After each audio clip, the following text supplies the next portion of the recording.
You are listening to Mark Lack, and this is Retail 101 Online.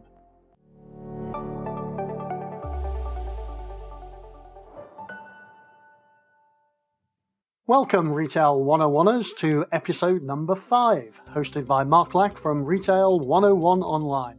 For our regular listeners, a massive thank you for your unwavering support. This keeps us fueled and ready to tackle the wide world of retail education with all the gusto of a caffeine-fueled shopper on Black Friday. If you're itching to hear more tales from the retail trenches, straight from the mouths of real-life retail warriors, then buckle up and prepare to subscribe to the soon-to-be-launched Retail Voices series. These will be discussions with real people, talking about their role in retail, how they got to where they are, and where they want to get to. In this episode, we are going to be talking about customers. Yes, those rather mystical creatures who wander the store aisles with seemingly no care in the world, until, that is, a wheel quite literally falls off their trolley. The aim, as ever, is to break each episode into 3 simple components. With customers, it will be, what exactly is a customer? How on earth do we lure them into our retail lair using the top secret PAQAS acronym, PAQAS? And perhaps most importantly, is customer loyalty just a myth, like unicorns, annual bonuses, and fair appraisals? And if it's not a myth, how do we keep customers shopping with us? As a sidebar here, how many of you knew that Scotland's national animal is the unicorn, and that it has a National Unicorn Day every year on the 9th of April? Well, we do, and it is. Check it out.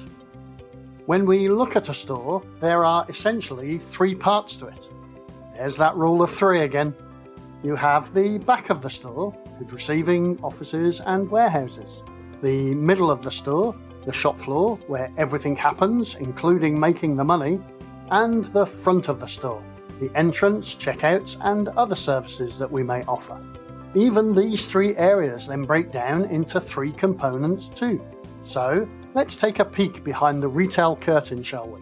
Picture this, the back of the store, where chaos reigns supreme and cardboard boxes are king.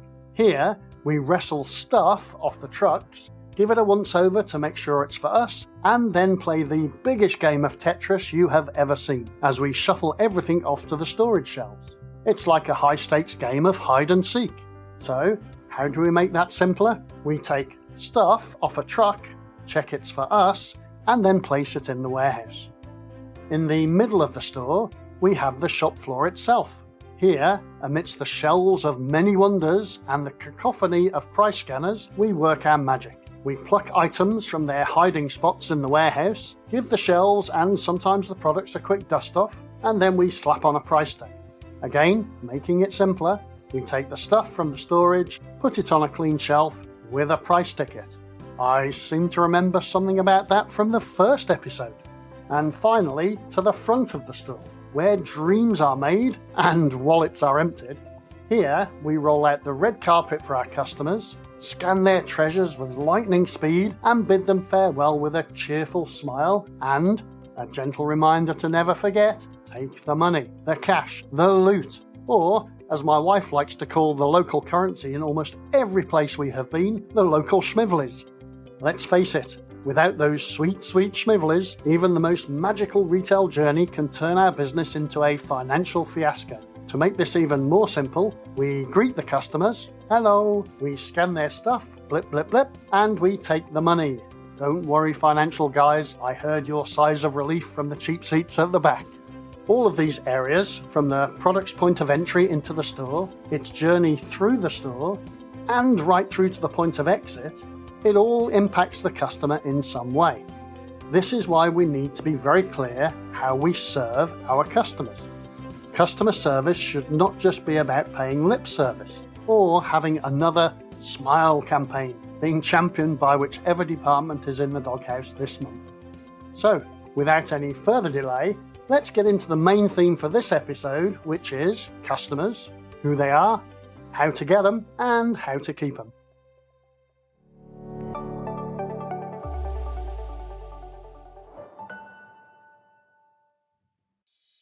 What is a customer?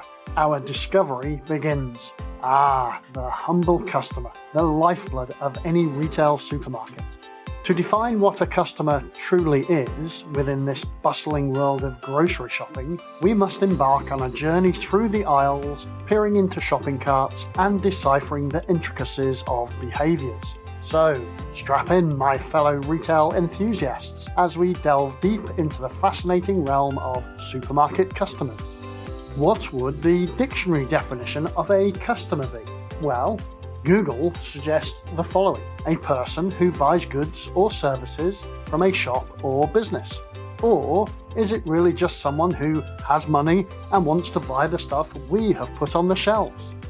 A timely reminder here, just so we don't forget it later on: the customer that is within our four walls, physically doing the shopping, or behind their screen online, is not always the end consumer. This is an important thing to remember as we look at what a customer is, because these customers are not buying for themselves, but for the consumption of others. At its core, a customer in a retail supermarket is much more than just a person perusing the produce or scanning the shelves for snacks. They are the beating heart of the entire operation, the driving force behind every purchase and every decision made within the store's walls. But let's break it down even further to truly grasp the essence of what or who a customer is. First and foremost, a customer is a seeker of sustenance, a hunter-gatherer, navigating the labyrinth of aisles in search of nourishment for themselves and their loved ones. Whether they are stocking up on staples like bread and milk, or embarking on a culinary adventure with exotic ingredients, their primary objective is to fulfill their basic needs and desires. A quick note here about wants and needs. I want an 85-inch QD OLED TV with ALLM, Dolby Atmos sound, and VRR.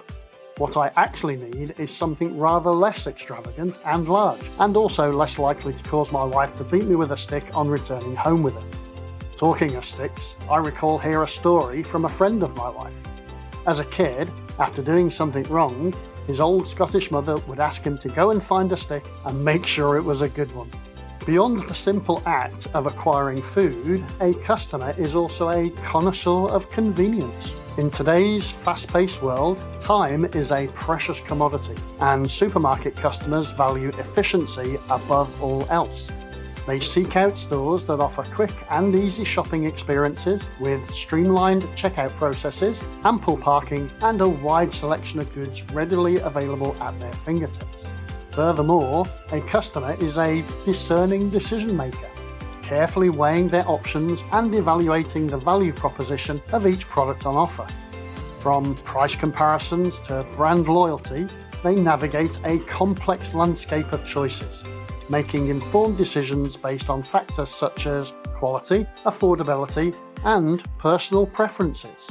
3 things. But perhaps most importantly, a customer is a storyteller, with each shopping trip unfolding as a narrative of their daily lives. As they peruse the aisles, they weave a tapestry of memories and experiences, from the comfort of familiar favourites to the thrill of discovering new and exciting products. Every item they place in their trolley tells a story. A dinner shared with loved ones, a special treat for a celebration, or simply a moment of indulgence in the midst of a hectic day. Now, let's take a closer look at the various personas that inhabit the world of supermarket customers. From the early risers embarking on their weekly grocery haul, to the last-minute shoppers scrambling to stock up before closing time. Each customer brings their own unique set of preferences, habits, and quirks to the table. There are the budget-conscious bargain hunters, armed with coupons and shopping lists, determined to stretch their local schmivelies as far as possible without sacrificing quality. They scour the shelves for deals and discounts, reveling in the thrill of snagging a good bargain and walking away with a trolley full of savings. Then there are the health-conscious enthusiasts, meticulously inspecting labels and scrutinising nutritional information in their quest for wholesome, nutritious options. From organic produce to gluten-free goodies, they prioritise wellness and sustainability. seeking out products that align with their dietary goals and lifestyle choices. Of course, we can't forget about the culinary adventurers. Eager to explore new flavours and cuisines from around the world, they roam the aisles with a sense of curiosity and wonder, eagerly snapping up exotic spices, specialty sauces, and gourmet treats to add a dash of excitement to their meals. And of course, let's not overlook the busy parents, juggling grocery lists and strollers as they navigate the aisles with their little ones in tow. For them, the supermarket is not just a place to shop, it's a veritable playground of distractions and delights, where snacks double as bribes and impromptu hissy fits erupt in the cereal aisles. But regardless of their individual preferences or shopping habits, every customer shares one common trait. They are the ones who are driving sales, shaping trends, and fueling the endless cycle of supply and demand.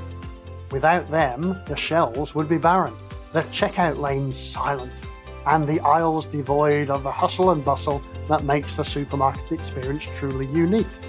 Ooh, hang on a minute. A quiet store with no hustle and bustle? Sounds like some of my competitors' stores. Anyway, the next time you find yourself wandering the aisles of your store, take a moment to appreciate the rich tapestry of humanity that surrounds you. For in the world of retail supermarkets, every customer has a story to tell.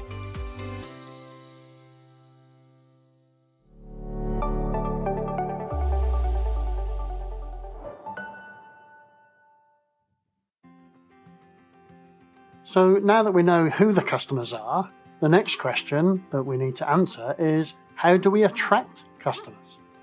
Outside of location, there are 5 main drivers that influence a customer to shop with you. Although, if you have listened to the 2 episodes on assortment building, you will have heard about the 4 main influencing factors that affect purchasing behaviours of cultural, social, psychological, and personal. Unfortunately, unless you are in a startup situation, or have pots of money sitting around so that you can relocate the store, or, by chance, the property team have landed your store in the most amazing location where your store currently is not something you can do much about. The stores are already where they are. Surrounding each store, then, there is a catchment area. This is the geographical area where most of your customers will come from. There are some natural boundaries to the catchment area that, psychologically, customers find difficult to pass. Main roads, motorways, overpasses and underpasses, bridges and rivers are just some of these. These boundaries must also be taken into account when deciding the location of a store. But more about store network planning and feasibilities in a future episode though. So let's say we need to attract customers into our store. You need to start by understanding your geographical catchment area. Most national or local governments have a statistics website where you can view the population within certain districts, villages, towns, or cities. Having an understanding of the resident population in an area will allow you to see how many customers are in the location. This is known as the potential customer base. The same government website should also give you some economic statistics, such as average annual grocery spend per household. Based on a standard household size for your country, you can very quickly work out the potential size of the pie that is available in your given location. So, how much of that potential pie are you currently getting? A reminder for you that customers will use one store for their main shopping, 65 to 75%, and then up to 7 more stores for top-up or other purposes. Are you getting what you should be getting, or are we forgetting something? Ah yes, those pesky competitors again. What we need to do is compete to be at the top of mind for our customers. How do we do this? Well, it's in the top secret vault that I keep in my enormous mountain hideaway, surrounded by shark-infested... sorry, no, that's a Bond villain. Actually, you already know what it is. It's known as PAQAS. PAQAS. Price, availability, quality, assortment, and service. And we can discuss each one now.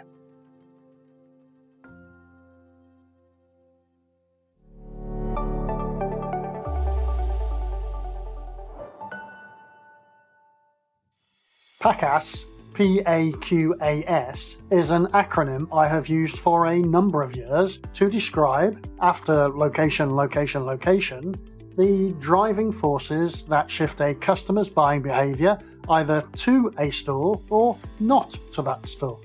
Price is a fundamental determinant of consumer behaviour in supermarkets, exerting a significant influence on purchasing decisions and shopping patterns. Most consumers are price sensitive to a degree, and their behaviour is often shaped by the perceived value, affordability, and efficacy of the products they are looking for. 3 things.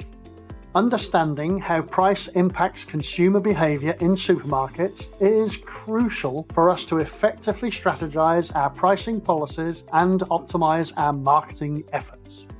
When faced with various options for similar products, consumers tend to opt for the one offering the best value for money. This doesn't necessarily mean choosing the cheapest option. Rather, it involves assessing the balance between price and perceived quality. For example, consumers may be willing to pay a higher price for a premium brand if they perceive it to offer superior quality or benefits compared to its lower priced counterparts. Conversely, they may switch to cheaper alternatives if they find a similar quality at a lower price point. Moreover, price influences consumers' perceptions of product quality and brand image. In many cases, consumers associate higher prices with better quality, assuming, sometimes wrongly, that expensive products are superior in terms of ingredients, craftsmanship, or performance. This phenomenon is known as the price-quality heuristic. Consequently, we, as supermarkets, may strategically price certain products higher to convey a perception of exclusivity or even luxury, thereby attracting consumers who equate price with quality. Conversely, aggressively pricing products lower can position us as a budget-friendly option, appealing to price-conscious consumers. Price will play a part depending upon the current mission the customer is also trying to complete. Consumers shop very differently at the start of the month, the middle of the month, and at the end of the month. Similarly, they shop differently on a weekend compared to a weekday. Think of your own shopping habits. When buying a birthday present for grandma, you are less likely to be looking at price per se, but will be looking at quality. After all, you are not going to go cheap on grandma's birthday present, are you? Price promotions and discounts also play a pivotal role in shaping consumer behaviour in our stores. Sales events such as buy one get one free offers, discounts, multi-packs, bulk buys, and clearance sales can stimulate demand by creating a sense of urgency and incentivizing customers to make purchases they might not have otherwise considered. These promotions not only drive immediate sales, but also encourage potential repeat visits and foster customer loyalty. However, excessive reliance on promotions can condition consumers to expect discounts, potentially undermining the perceived value of products at regular prices. This is why the original bog-off deals, BOGOF, buy one get one free, especially for items such as toilet rolls, did not really generate any extra real sales. In fact, it reduced the customer's shopping frequency by bringing forward a future purchase. Basically, you can only use the same amount of toilet roll you normally use. Then we have price elasticity of demand, the responsiveness of consumer demand to changes in price. That affects how consumers react to price fluctuations in our stores. Price-sensitive goods, such as basic necessities or non-essential items with readily available substitutes, are more susceptible to changes in price. In contrast, goods with low price elasticity, such as unique or niche products, may experience relatively stable demand despite price changes. We as retailers must carefully analyse the price elasticity of different products within our assortment to determine the optimal pricing strategy for maximising both revenue and profitability. The other issue here is that subtle price changes, unless somehow and somewhere announced, only affect the customer in the store where the product itself is and on that single product. Beyond individual products, overall price perception within your store environment can impact consumers' shopping behaviour. There will be a whole episode on pricing tools and techniques, where I will also share what I have done in the past with the KRIs, Key Reference Items, as first mentioned in episode 4 about assortments.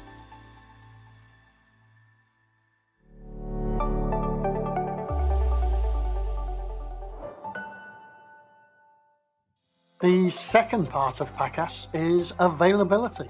Product availability is so important that I made a whole episode from it. If you haven't already listened in yet, go to episode 2 in the series. First and foremost, product availability directly impacts customer satisfaction and the shopping experience. When consumers visit supermarkets, they expect to find the items they need conveniently and reliably. A well-stocked store with a diverse assortment of products ensures that customers can fulfill their shopping lists efficiently, without the frustration of encountering out-of-stock items or limited options. Positive shopping experiences contribute to customer satisfaction and are more likely to result in repeat visits and positive word-of-mouth recommendations. Moreover, product availability plays a crucial role in shaping consumer perceptions of a supermarket's reliability and trustworthiness. Constantly encountering out-of-stock items or facing inventory shortages can erode consumer confidence in the retailer's ability to meet their needs. In contrast, if we ensure that we prioritise product availability, it demonstrates our commitment to customer service and responsiveness, enhancing our reputation and fostering trust among shoppers. More obviously, product availability directly impacts sales and revenue generation in our stores. When items are out of stock, we not only miss out on immediate sales opportunities, but also risk losing customers to competitors who can fulfill their needs. Studies have shown that stockouts can lead to significant revenue loss by driving customers to switch brands or the store permanently. Therefore, maintaining high levels of product availability is crucial for maximising sales potential and that revenue growth. Product availability also influences consumer loyalty and retention.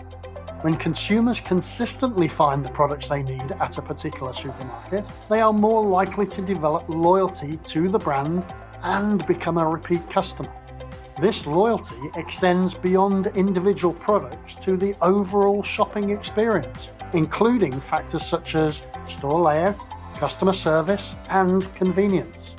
By prioritising customer availability, we can cultivate a loyal customer base that gives rise to long-term success and sustainable growth.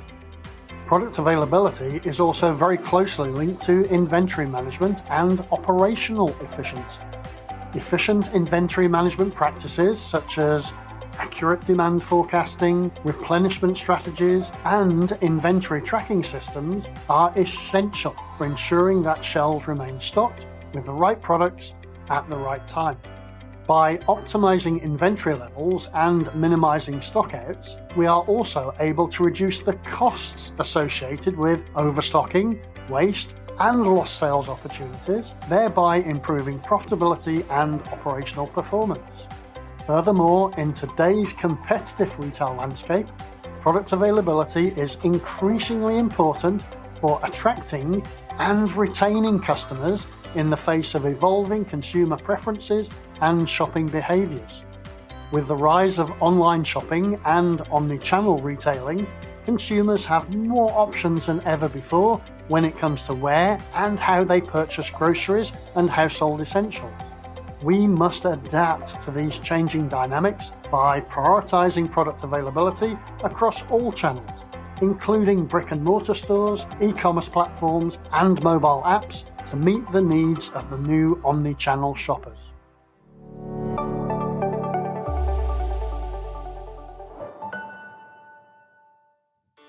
The third part of PAQAS is quality. When customers shop at a supermarket, Quality is a consideration that influences their purchasing decisions and impacts the overall shopping experience. Quality, whilst being very subjective and personal to the individual, encompasses various aspects beyond just the product itself, including freshness, safety, reliability, and value for money. Understanding what customers think about in relation to quality is essential for us to meet and then exceed their expectations. Here are some of the key factors. Number 1. Product freshness.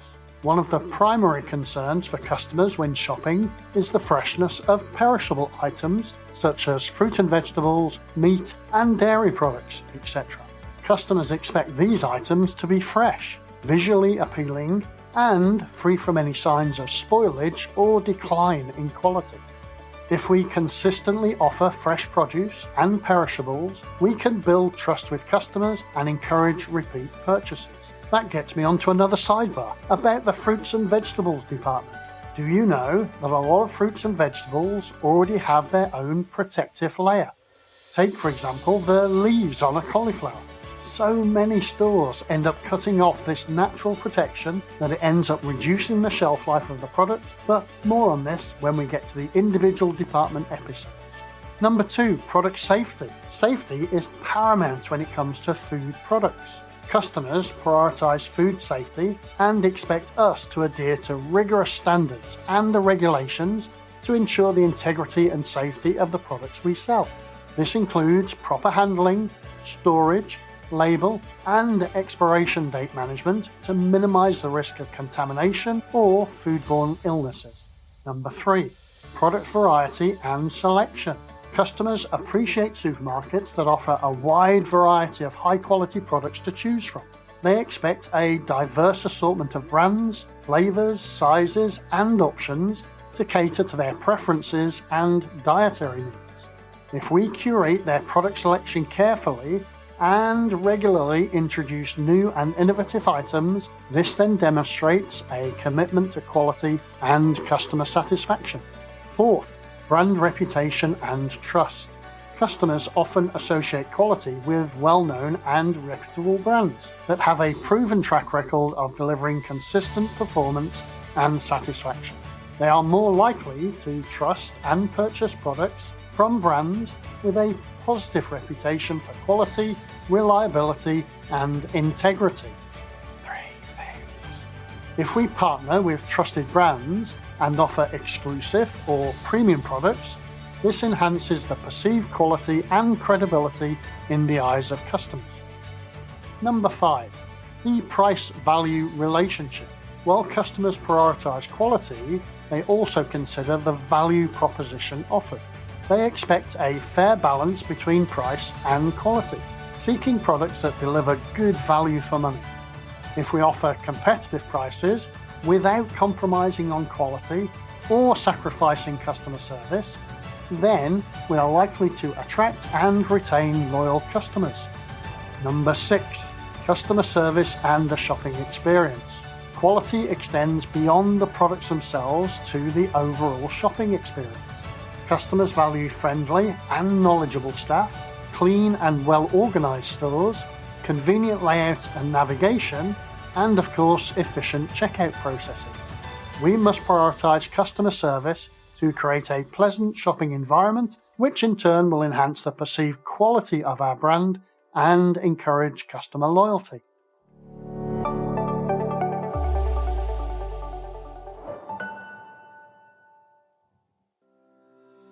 The 4th part of PAQAS is Assortment. For a more in-depth look at the subject of assortment, I created 2 episodes on assortment building, Parts 1 and Part 2. Listening to these 2 episodes will really help you in developing your assortments for your customers in a highly structured and step-by-step process. The assortment encompasses the variety, range, and selection of products offered, including brands, flavours, sizes, and the category roles. Understanding what customers think about in relation to assortments is essential for us to meet the diverse needs and preferences of our shoppers. Here are some of the key factors. Number 1. Product variety. Customers appreciate a store that offers a diverse range of products to choose from. They expect to find a wide assortment of brands, flavours and options within each product category, allowing them to explore different choices and cater to their specific needs. We need to provide an extensive variety that appeals to our targeted customer base, as this will enhance the shopping experience for them. Number 2, brand selection. Brand recognition and brand loyalty are significant considerations for customers when shopping at our stores. Customers often have preferences for specific brands based on factors such as quality, reputation, and personal experiences. 3 things. If we carry a comprehensive selection of well-known and trusted brands, as well as the niche or specialty brands that cater to diverse customer preferences, this will foster brand loyalty to our store amongst our shoppers. Number 3, private label products. In addition to the branded products, customers are increasingly interested in private label or store brand products. Private label products can provide customers with value-orientated options that are often comparable in quality to national brands, but at lower prices. Some supermarkets are also offering premium versions of their own label products too. If we develop and promote our private label assortments effectively, this can differentiate us from our competitors, allowing us to offer some unique value propositions. Number 4, specialty and organic products. With growing consumer interest in health, wellness, and sustainability, customers are seeking stores that offer specialty and organic products. These include categories such as organic produce, natural and gluten-free options, ethnic foods, and gourmet or artisanal items. The artisanal breads we used to offer in our stores in the Kingdom of Saudi Arabia were an absolute hit, and the freshly baked croissants using a mini baking oven in the petrol station stores in the UAE also flew off the shelves. Sometimes we even had customers happily waiting while we baked another batch. Number 5, seasonal and limited time offerings. Customers enjoy discovering seasonal and limited time offerings at our stores, such as holiday-themed products, seasonal produce, or exclusive promotions. These offerings create excitement, they drive impulse purchases, and encourage repeat visits. When we frequently introduce new and innovative products, as well as seasonal promotions, this keeps customers engaged and creates opportunities for upselling and cross-selling.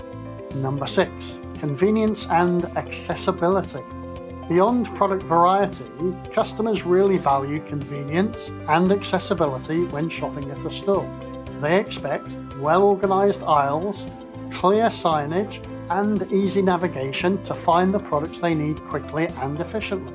This was one of the reasons we put the KRIs where customers could see them quickly, as that enabled even easier navigation around the store. We need to ensure that we optimize the store based on the category roles in terms of layout, merchandising strategies, and also our online platforms to enhance convenience and accessibility, which will improve the overall shopping experience.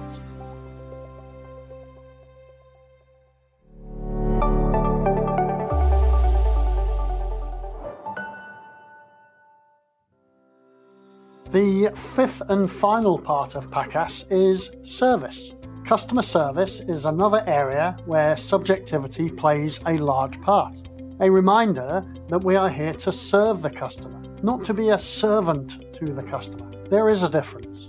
As I have been in a number of different countries and cultures around the world, there have been some great examples of customer service and some pretty poor ones too.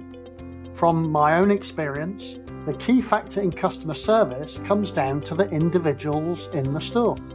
It's not something you can train. Although we all spend a lot of time trying to do it, customer service comes from an individual's character. It's something you need to build into your recruitment process. Here, though, are some key aspects of customer service that customers consider when deciding to shop at a particular store. Firstly, accessibility and availability. Customers expect readily available assistance when needed. Whether they have questions about a product, need help finding an item, or require support with a service, they appreciate easily accessible employees who are visible and approachable throughout the store. Note, the key phrase here, throughout the store. Whilst we do have customer service departments, all employees, from the trolley boy to the CEO, we are all responsible for customer service. Number 2, friendly and helpful staff. A friendly and helpful attitude from the employees goes a long way in enhancing the shopping experience. Customers value interactions with staff members who greet them warmly, offer assistance proactively, and are attentive to their needs. Positive interactions with employees contribute to a welcoming atmosphere and make customers feel valued and appreciated. This is defined by your company culture. Employees who feel listened to, are engaged and empowered will be happier employees, which in turn will lead to happier customers. Thirdly, efficient checkout experience. Customers really do appreciate stores that minimize wait times at checkouts by opening multiple lanes during peak hours, ensuring speedy scanning and bagging of items, as well as optimizing the overall flow of the checkout process. Long lines and delays can lead to frustration and negatively impact the customer's perception of the store. The introduction of new technologies for self-scanning checkouts and scan-and-go handheld terminals is giving customers new options for how to check out of the store. However, we have to take care that we are not dumbing down the overall shopping experience in the store by removing ourselves from customer interactions. Number 4, cleanliness and organisation. The cleanliness and organisation of the store environment will show the store's commitment to hygiene and quality. Customers expect supermarkets to maintain clean aisles, well-stocked shelves, and tidy restrooms. A clean and well-organised store creates a positive impression and contributes to a pleasant shopping experience. It also keeps the local government health officials off our backs too. Number 5, the resolution of issues and concerns. Despite efforts to provide excellent service, issues and concerns may arise during the shopping visit. Customers appreciate stores and employees that are responsive and proactive in addressing their concerns, whether it's a product quality issue, pricing discrepancy, or dissatisfaction with service. Customers expect prompt resolution and effective communication from the supermarket team. I go back to the creation of the company's culture and the requirement to empower the employees who are dealing with customers' concerns. And number 6, personalised assistance. Personalised assistance can make customers feel valued and catered to on an individual level. Customers appreciate when they are offered personalised recommendations based on their preferences and past purchases. We remember their special requests and anticipate their needs. Personalised assistance demonstrates attentiveness and a commitment to customer satisfaction. This is especially important in the counter service departments. Although, for those businesses that are intent on removing these experiential departments from their stores, good luck retaining your customers.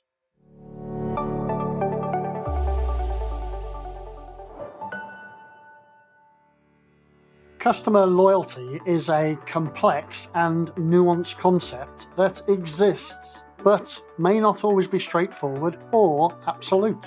While some customers may exhibit strong loyalty to a particular brand or store, others may switch between brands or retailers based on factors such as price, availability, quality, assortment, and service. Ooh, haven't we just done that? Additionally, loyalty can vary across different industries and even product categories. Loyalty is influenced by various factors, including the quality of products or services, the customer experience, the brand's reputation, and incentives such as loyalty programs or rewards. However, in today's highly competitive and dynamic market environment, loyalty can be fleeting, with customers easily swayed by competitors' offerings or even changing market trends. Whilst true customer loyalty may not be as prevalent or enduring as some businesses hope, cultivating strong relationships with customers and consistently delivering value and satisfaction can foster a sense of loyalty and repeat business. Ultimately, while customer loyalty may not be a myth, it requires ongoing effort and investment from a business to nurture and maintain it. Loyalty cards, also known as customer reward cards or membership cards, were first introduced in the United States in the late 1980s. The concept originated as a way to track customer purchases and behaviour, as well as to incentivise repeat business. One of the earliest examples of a loyalty card program was introduced by the grocery store chain Kroger in 1994. This offered discounts and rewards to customers based on their shopping habits and purchases. Since then, loyalty card programs have become widespread across various industries, including retail, hospitality, and banking, with many businesses implementing their own versions to attract and retain customers. One of the most successful loyalty programs is arguably the UK grocery retailer Tesco and their Club Card. In 1993, the then CEO, Sir Terry Leahy, challenged his team to investigate loyalty cards.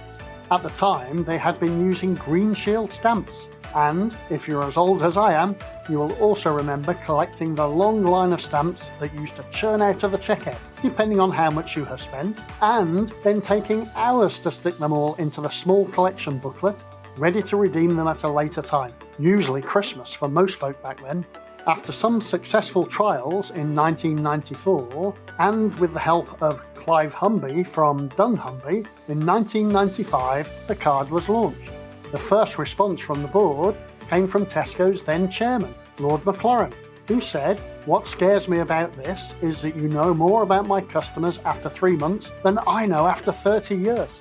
The decision to introduce a loyalty scheme of some kind is a big step to make for any business.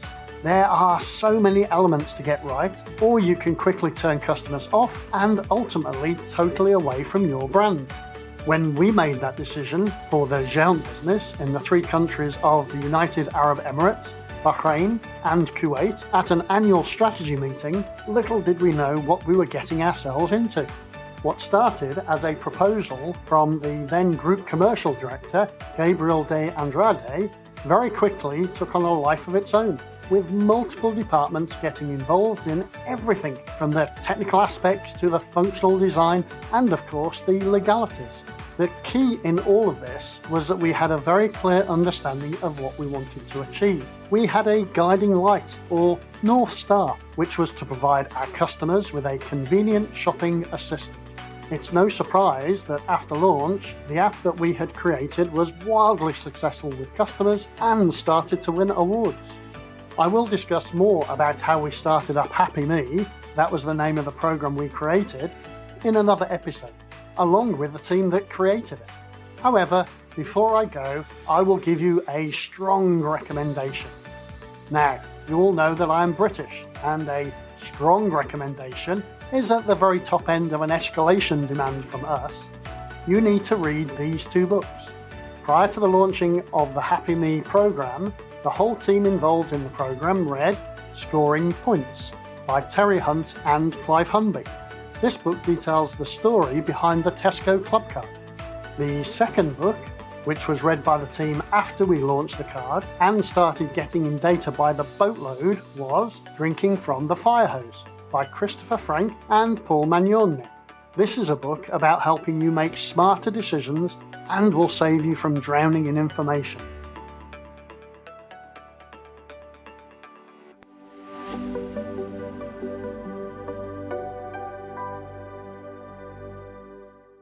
To gain customer loyalty in a supermarket, the focus needs to be on providing the customer with exceptional customer service, offering high-quality products at competitive prices, and creating a positive shopping experience.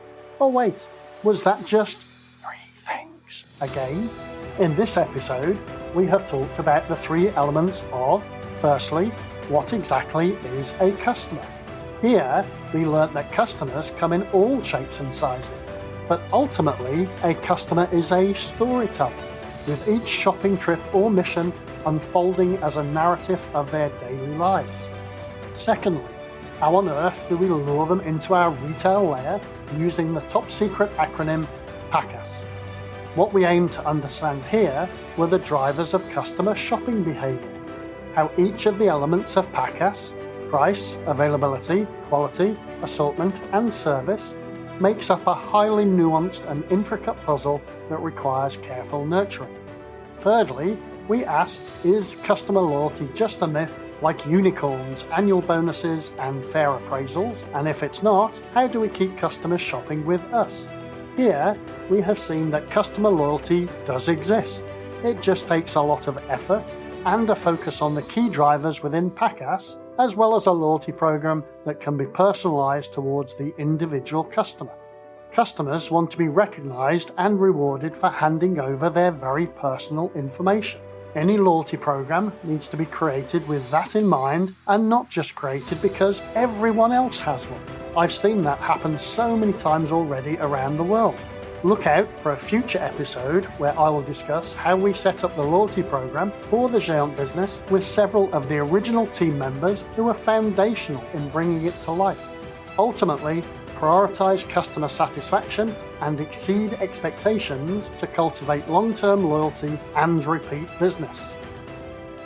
Huge thanks for tuning in, my Retail 101ers. Got a burning question or comments? You know where to find me. LinkedIn, X, or drop a message on our website, retail101online.com. And of course, don't forget to hit that subscribe button and ring that bell wherever you get your podcasts fix, so you never miss out on the excitement of our next episode drop. Cheers to the retail revolution!